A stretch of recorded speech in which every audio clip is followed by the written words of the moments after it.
आपके हाथ में एक लोटा जल पकड़ा देगा, गुरु आपको भगवान तक पहुंचा देगा। पर भगवान क्या करता है, ईश्वर क्या करता है?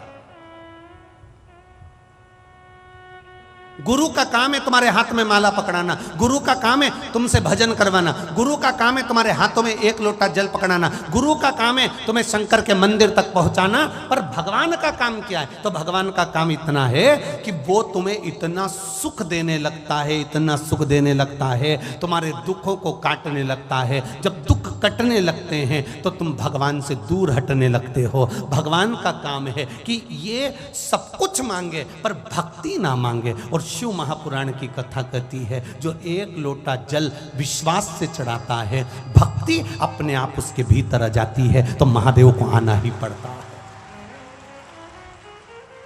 गुरु का काम है एक लोटा जल आपके हाथ में पकड़ाना, गुरु का काम है आपके हाथ में माला पकड़ाना, गुरु का काम है आपको मंदिर तक ले जाकर छोड़ देना, गुरु का काम है आपको भजन तक लाकर छोड़ देना, गुरु का काम है आपको शिव महापुराण तक लाकर छोड़ देना। इसके बाद महादेव का कार्य क्या है? आपके दुख काट देना।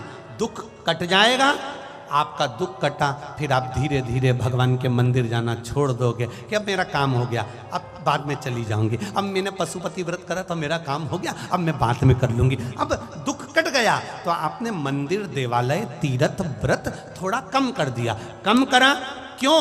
तो महादेव से पूछा गया ऐसा क्यों करा? तो कि गुरु ने तो इसके हाथ में एक लोटा जल पकड़ाया था, माला पकड़ाई थी, भजन पकड़ाया था, ये ज्यादा रोज मेरे मंदिर में आकर सफाई करती रहती और जल चढ़ाती रहती और पूजन करती रहती और बेलपत्र शमी पत्र समर्पित करती रहती। तो शंकर जी कहते हैं फिर मुझे तुरंत हर बार ये बुलाती और मुझे दौड़ कर जाना पड़ता, इसलिए मैंने इसको थोड़ा सा मंदिर से, भजन से, कीर्तन से, शिव पुराण से दूर कर दिया। दूर करा तो ये अब मुझे भज नहीं पाएगी, भज नहीं पाएगी तो ये अपने दुखड़े खुद रोए, फिर ये मेरे करीब नहीं आए। अब करो भजन।